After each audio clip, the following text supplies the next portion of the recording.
Today, we are lucky to be joined by two of our water platform experts, Daryl Kuda, Business Development Manager, and Dennis McGinnis, Product Support Specialist. With that, I would like to welcome Daryl. Well, thank you, Sharon. Thank you, everyone, for joining us today. As Sharon mentioned, my name is Daryl Kuda. I'm the Southeast Regional Manager for Teledyne ISCO. Before I turn the webinar over to Dennis today, one of our product support specialists, I'd like to take a minute to introduce you to our company. Teledyne was originally founded in 1958 in Lincoln, Nebraska, where it is still located today. Our environmental division was created in 1969, specializing in the manufacturing of rugged instruments used by environmental professionals in the water, stormwater, and wastewater markets. We have been protecting water quality all over the planet for the last 50 years. Teledyne ISCO was the first to introduce what we all know as the ISCO automatic water sampler, established in 1971. Today, Dennis will be presenting on the new features and benefits of Flowlink Cipher 1.2, as well as a refresher as to what it already offers. I want to thank all of our loyal users of Flowlink software.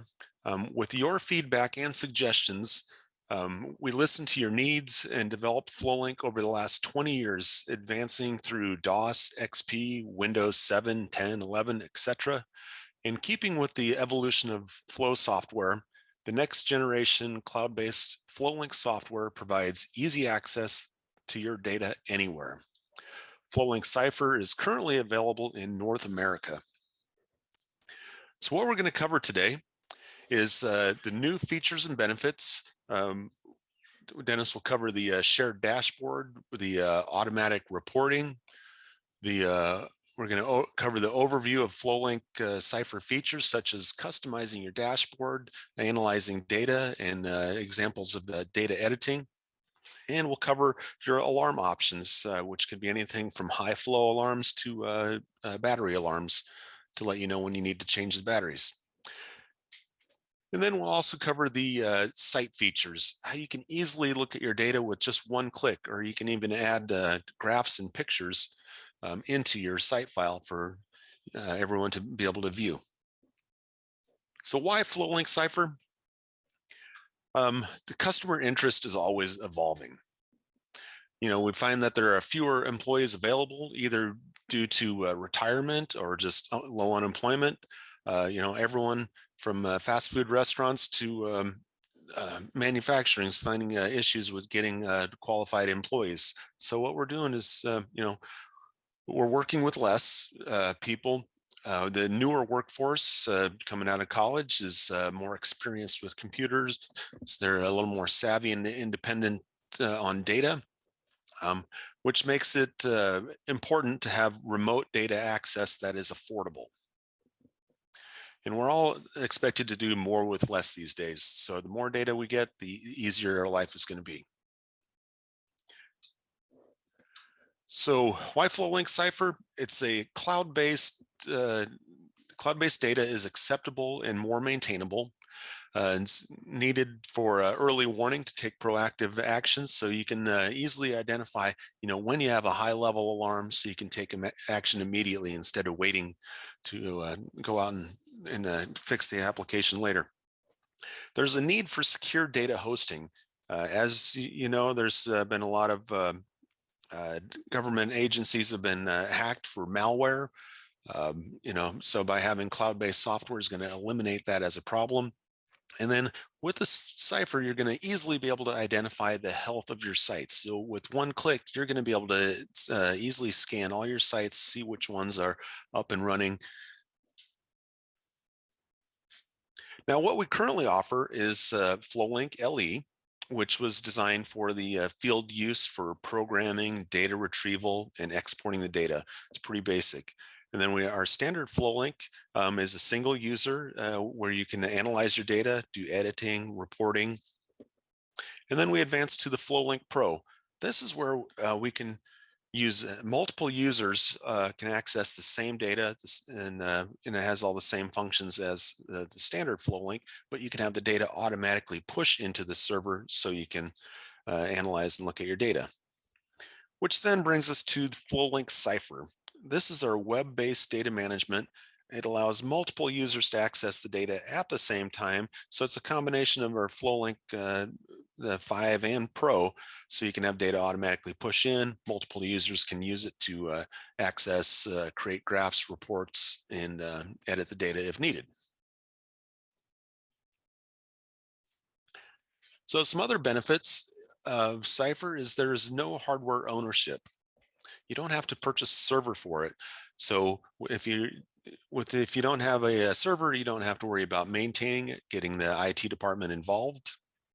It minimizes the hacking risks. So when George clicks on that email link he wasn't supposed to, and you have malware on your system, you don't have to worry about that with Cipher because all the data is going to be secure on the Amazon web server. So there is no loss of data due to the firewall protection and backup and redundancy. And it also offers fast data analysis. So when you open up this program, you're going to quickly see all your sites and you can customize it to whatever you want to see. Your flow rates, total flows, alarms, all at a glance. Other benefits that you're going to have is the dashboard and map view. So you can, at a glance, take a look at all your sites. You can see where your locations are at. They're going to be color coded to let you know if everything's green is good, red you've reached an alarm condition, which gives you the quick analysis. And so this is going to be on the cloud, so you can see it wherever you want. It will automatically send you out alarms if you want to, such as low batteries, so you know when to send your maintenance crews out. And best of all, you can get your data anytime, anywhere. If you have a tablet or your laptop or PC, you get on the internet, you can easily take a look at your data anytime you want. And one of the biggest added benefits of this is the automatic updates. As you're going to see today with the Cipher 1.2, the data updates, enhancements, that's automatically going to be rolled out. So you're going to see improvements every month using the Flowlink Cipher. So Dennis will now demonstrate how to navigate the software easily and intuitively. He will highlight the improvements over Flowlink and the enhancements with Cipher 1.2. With that, we thank you for your business and stand firmly behind our pledge to continue to build great products and provide quality service and support to all of our customers for many years to come. With that said, I will now hand things off to Dennis. Enjoy his presentation. Thank you. Thank you, Daryl, for that introduction. As Daryl mentioned, I'm going to go ahead and try to run through this and show you the new features of 1.2. So to start with, I always like to start with the dashboard. And of course, we're going to go over a few things you may have already seen in the past, just to kind of touch on them, but we'll definitely cover all those new things. But on the dashboard, the purpose of the dashboard was to allow a customer to see the data that they feel pertinent to them on a daily basis. They can get to the data quickly and look it over and see what sites need to have some extra care or looking into to make sure they're up and running properly. To start off with, then, I'd like to cover some of the new gadgets we've created. One of the new gadgets we have is the new battery voltage gadget. And what this allows us to do is you can select the sites you want to have monitored here. And it allows us to quickly see what the current voltages are for each of your sites to know if you need to have a battery visit out to those sites. Another new gadget we have is the new alarm gadget. Now, in the past, all of our alarms were signified by our site gadget, by the small ring around them. The little hue in red means a site is in alarm. When they're in alarm, you can then see what alarms you have down here, and you can clear them from those buttons. But what we wanted to do is kind of have all of those alarms in one place. So we've now created a gadget that can monitor all the alarms of your sites in one little box. You can see here I have Apple Tree, Buck Road, and Downtown, all in alarm. All three of them have the little red hue here. And I can actually acknowledge these alarms from here. Now, the difference between an acknowledgement and a resolve is acknowledgement basically tells somebody that, hey, I'm working on this. And that will then create the little green icon next to it. Now, the alarm, as you can see, is still active. Until I actually clear that alarm or I resolve it, means I've actually fixed it, then that red hue will go away and the alarm will be cleared. If you want to see what the actual alarm is, you can actually click on the site name itself. That will jump you over to the site screen where the events or alarms are located, and I can now see all of these alarms. We'll get to this screen a little later once we get over to the site screen, but just kind of show you that is a quick shortcut that we can actually see what the alarms are. And again, I can clear them and acknowledge them from this screen right here. The other gadget we have now is our silent alarm gadget.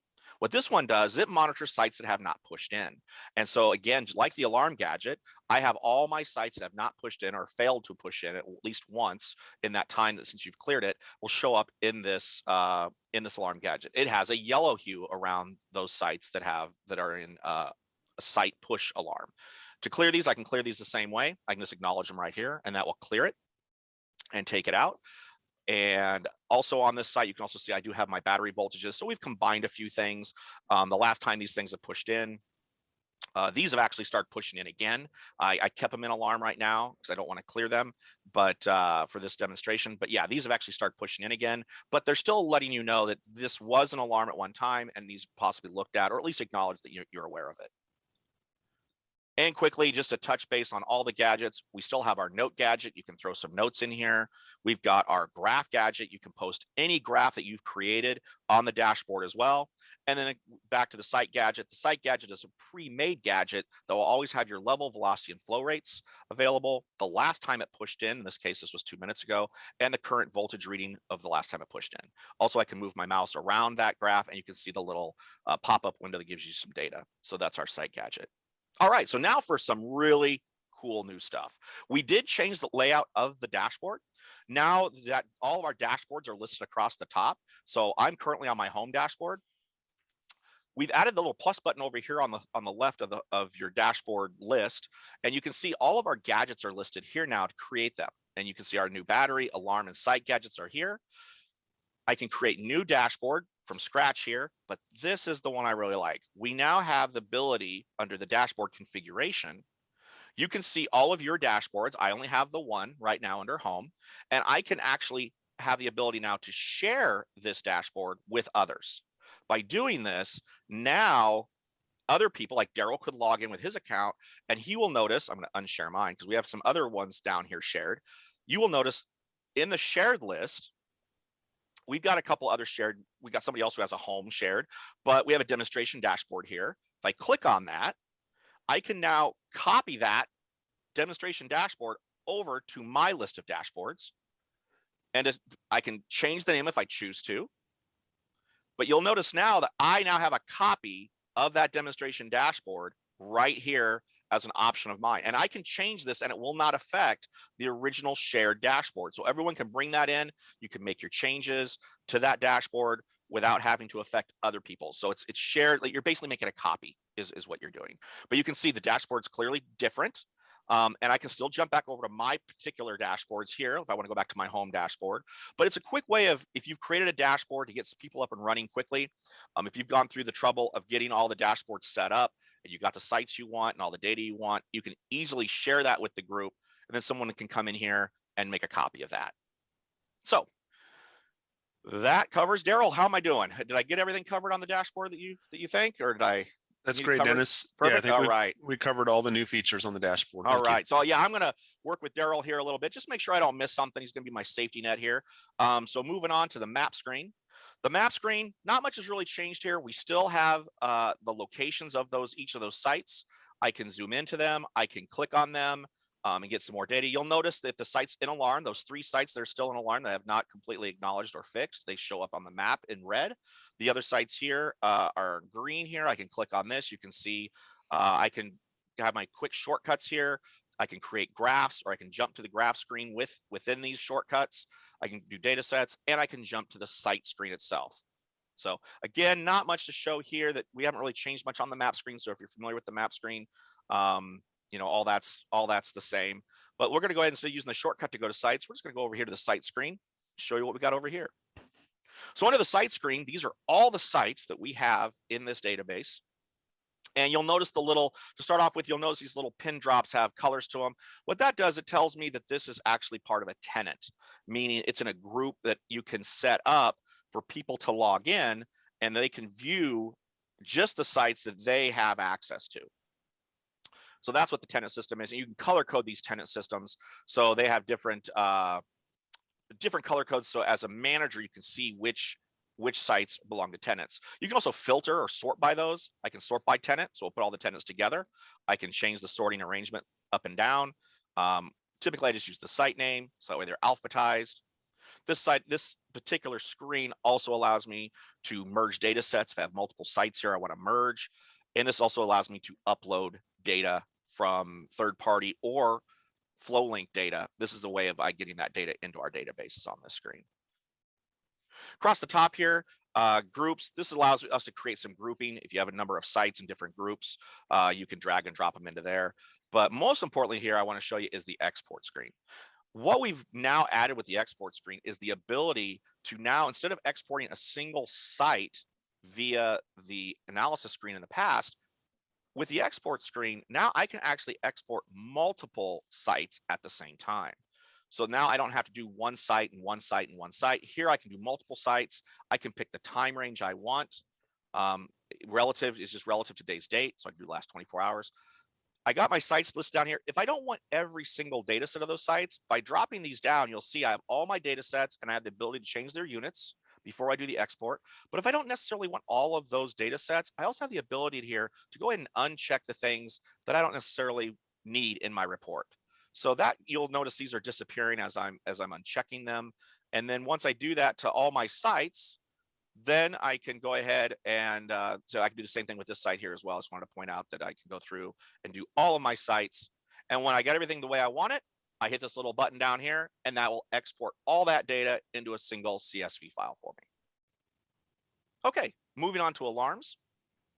The alarm screen is the one place I can see every single alarm that is inside the database. So it can get a little large here. Now, this is our demo database. We don't clear a lot of alarms because we want these alarms in place for these demonstrations. But if I've got a lot of sites and I want to go ahead and filter by site, I can pick whatever site name I want. I can pick the type of event I want. So here's data, and I can go ahead and hit filter, and there I go. I've got 3 Buck Road data alarms. In this case, they're low flow alarms. I can see that by the event message over here. And so this is just a quick way of seeing what alarms I have in place or what have been fired in the past, and I have a log of those. On the settings screen on our alarms, though, this is where we can set up the type of alarms we want those sites to initiate on. So real quickly here, you can see we have a number of different alarm conditions already pre-made with a number of different sites.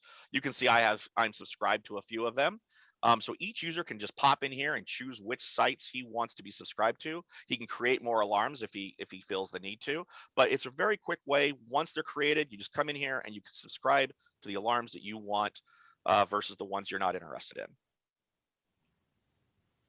It's great information, Dennis. Can you jump back to the sites for just a minute and open one of the sites for us to show us what's available? Good catch, Daryl. Thank you. So inside the site screen here, not only do we have where I covered the groups and the export, back at the site screen, one of the key features of the site screen is the actual site button. When you click on the site button, it actually opens that screen up. You can see that this particular site is an alarm. So it's got the red icon on the map. I can jump to that map screen if I want to by hitting this. Also, we've got our attachments down here. This is where we can put photos, engineering documents, drawings, whatever you see fit can be thrown into the attachment screen. I can use this edit button here to fill in information like the address, a manhole number. It does have the information as far as when the last push came in, what the voltage of the batteries were. I can see that this site pushed in 12 minutes ago, and I do have this set up to set off a missed alarm or a silent alarm, the little yellow hue we were talking about back on the dashboard, if it does not push in within 1 day. The latitude and longitude information here is this is what you manually put in for each site. This tells it where it's located on the map screen. So you will need to put that in here. I can tell this is part of a tenant. I can also add any comments, or if I'm in any type of groups that I just see fit to put this in, it'll list it here as well. The events tab, again, this is where the alarms for this particular site exist. This is also where I can clear them. I can change that to an active. I can acknowledge it. And then after that, I can go ahead and clear it. The device screen shows me everything about the device itself. In this case, it's a signature meter. I got the model number, the serial number, the firmware that's built into that right now. It lets you know if you have to update the certain firmware. I can see what data sets are currently being pushed into the site right now.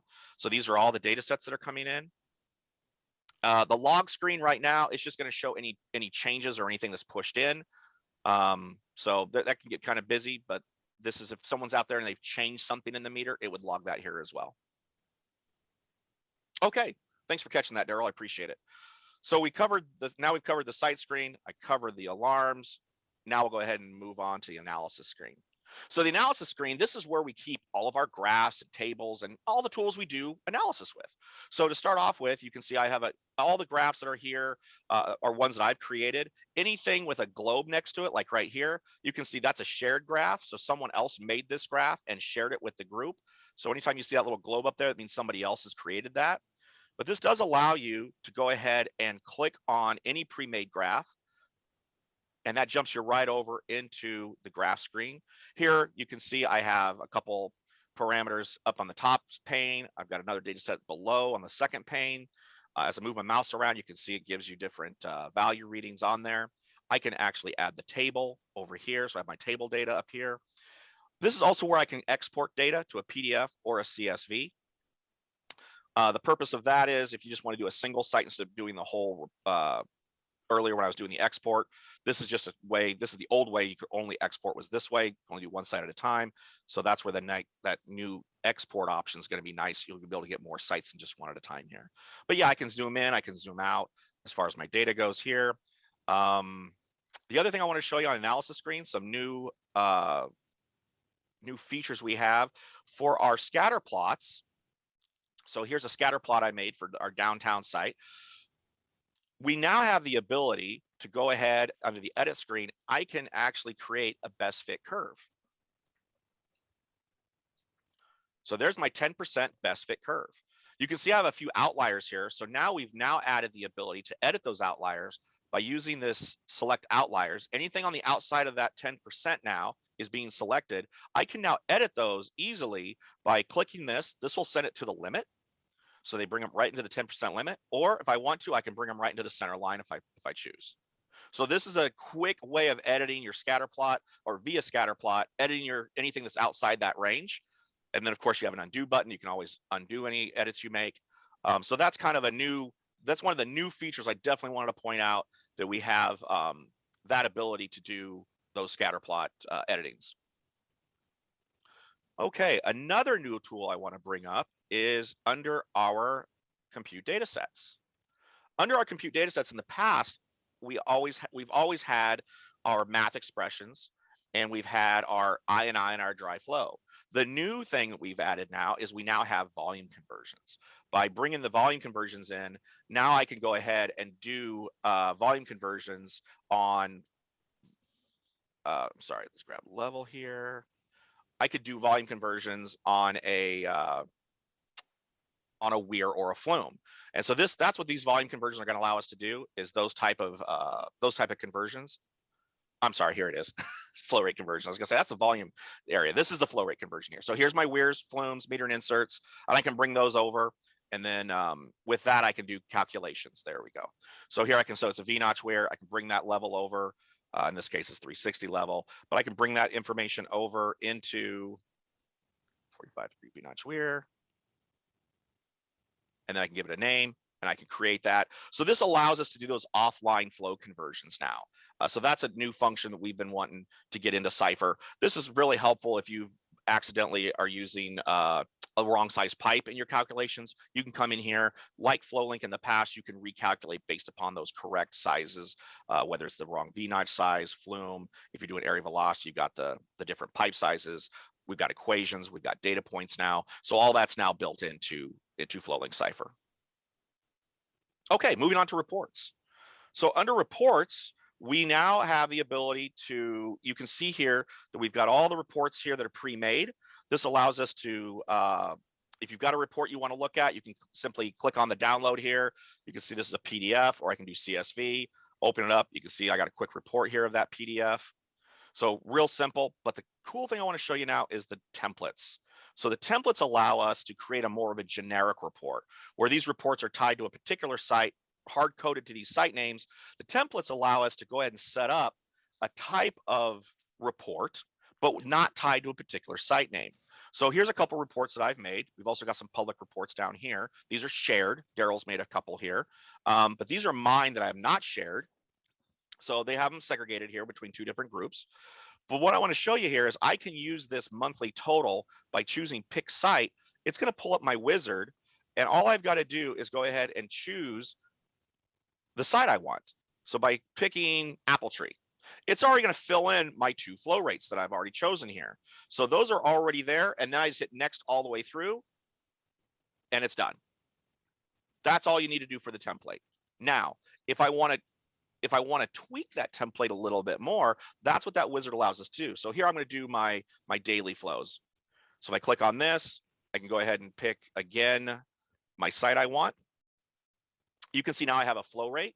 I have different flow rates here, but I can change these. I can actually pick different data sets within here. So I have average, min, max. Let's say I don't want the min and max. I just want averages. So by having this in the wizard, this does allow me to tweak and change them until I get to the end. And that way those templates, while they are a template, they're not set in stone. This allows you to change or tweak those reports as you see fit. So you don't have to, you don't have to keep making different templates for everything if you just want to tweak a little thing here or there. So that's it for the reports. That's great information on those reports, Dennis. I can see how that's going to be very handy. But is there a way to get those reports automatically? Well, Daryl, I'm glad you asked, because yes, with our brand new scheduler, we now have the ability to set up any of those templates that we've created. We now have the ability to set those up to actually email or text those reports, or I'm sorry, email those. You don't want to text over a report. You can email those reports straight to your email box. To do that, you simply, under the job scheduler, you can click here, and it simply says, okay, give me a job name, a description. What kind of report do I want? I want a site report. What do you want in there? I want my apple tree, and here's the template. Which template do I want to use? So these are the templates between my personal and the shared reports that we have available to us. I can pick any one of these, and then by using that report, I can then type in my email address here, any other email. Now this is email address of people that are actually in the database. They're all going to be listed here.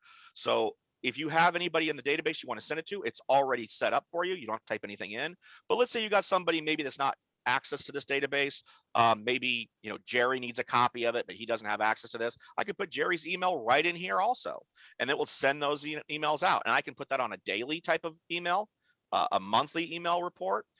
You can set up however you want, how often you want these to be sent out. Could be a particular first day of the Monday in case it changes. It's not necessarily going to be the first. You want it on the first Monday of the month. So we have all these different abilities and tools to use to create these schedulers as we see fit to get that information out to our customers. And that's about it. That covers all the new features of 1.2 from the dashboard all the way down to the scheduler. I think right now we're going to go ahead and open this to questions and answers. Also, I want to point out that I do have Daryl and I's emails here on the screen. If you have any questions after this session, feel free to send either one of us an email out and be happy to answer any questions that you have. So now we'll go ahead and open this up to question and answers. Thank you, gentlemen, for sharing all of the new updates with Cipher.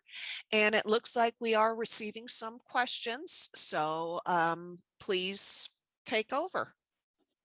Well, I'll go ahead and take the first one, Daryl. So one of the questions we have is, are the reports identical to what the signature creates currently with daily, monthly? They could be. The templates or the reports that we set up with the template, you can set that up however you want. You can make it monthly, daily. You could make it with, the min-max averages. So if you like what's in the signature report, you could easily duplicate that, but you're not tied to that. It's not to the situation where it has to be the exact same. So if you really like that information in there, you can go that route. So the answer is it could be if you want it to be, but it doesn't have to be. Yeah, Dennis, I want to add one thing to that. So as far as on the signature, the default report is from 8 a.m. to 8 a.m. daily, whereas in the Cipher software, you could set that up from 8 to 8, or you could go from midnight to midnight, whatever time you want. So as Dennis mentioned, you just have to match up the time frame to make them identical. Well, because Daryl, you covered the last part of that, I'll take the next one too. So the next question is, how do you create a new site? So the sites are actually created when they push in. So once you get your account set up and you have your meters, and when you push that site into the Cipher database, it will just appear. So that's how you get your sites in there, and that's how they show up. The other alternative would be if you already have Flowlink and you wanted to transition over to Cipher. The current Flowlink version now that you can get from our website, if you already own Flowlink, the upgrade's free. It actually has the ability now in the archive transfer area to set that up, and you can push the data from your local database or your Flowlink Pro database up into Cipher. So that's one way of kind of giving you a jump start if you have some historical data that you would actually like to work with on Cipher, have available on the web so other people can get to it. You can just send that right up there. So that's another option. Go that route. All right, I got another question about merging. They want to know, what's the purpose of merging sites? It's a great question, and where that comes in is if you had, say, the same site, maybe you initially named it the default 2100, and then you later called it manhole 25. So now there are actually two different sites. You can take that data from site 2100 and then merge it into the manhole 20 site. That way, all your data is in one area. Or if you had the flow meter failed for some reason, you switch that with another one. So again, you have two different sites, then you can merge all the data into one continuous data site. Okay, I got another question. Let me read through this real quick. It's about as far as subscriptions go, do they pay per user login, or are you paying per site, or how is that working? So good question. What we have right now is you have as many people as you want to log into now. So there is no limitation on the people you want to include into your Flowlink Cipher. It's all billable per site. So if you have one site versus 10 sites or 25 sites, you just choose the number of sites that best fits your needs, and the billing is based upon the number of sites coming in.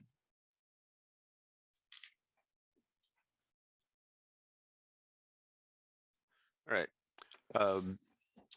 Got a question on the flow calculation. So as Dennis was showing how you could do an offline flow calculation, and they want to know, does that actually affect the stored flow rate data? No, you end up with two flow conversions. The data that came in as flow rate is hard-coded stored data, which can be edited.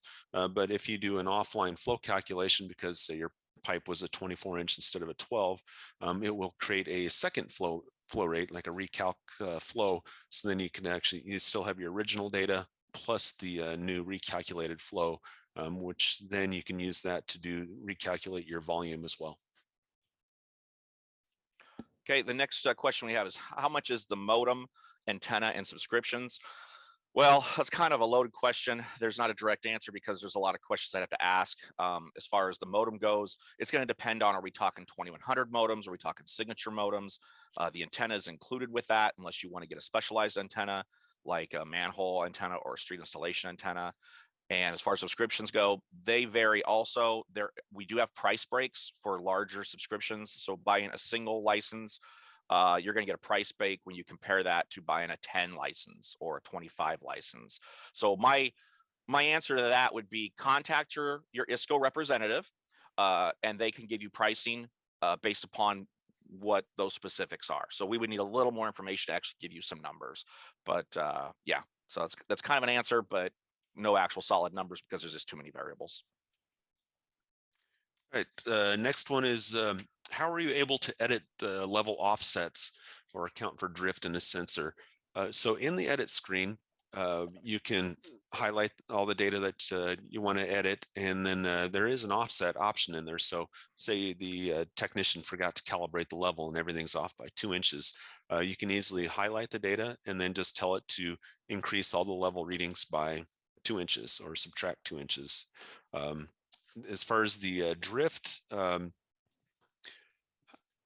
I know we can do this in the Flowlink software. I'm not for sure on the Cipher. I haven't looked into it yet, but what you're looking for is a proportional offset.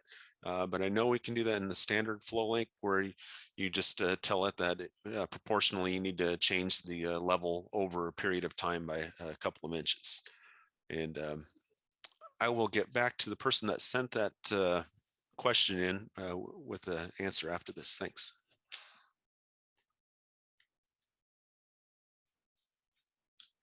And we are currently out of questions. We're kind of waiting to see if anybody has any more questions. If you got some, this would be a good time to throw them into the question and answer area at the bottom of the screen. There's a little Q&A. If you click on that, little window should come up and you should be able to ask your question.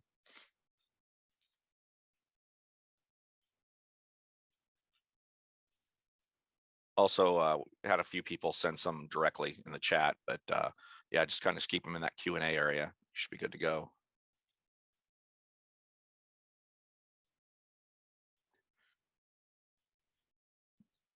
All right, Dennis. Yeah, I'm thinking that might be it. Yeah, if you do have additional questions, yeah, feel free to email us, and Sharon will finish this out with some additional information on how to get us the questions. Go ahead, Sharon. I'm good.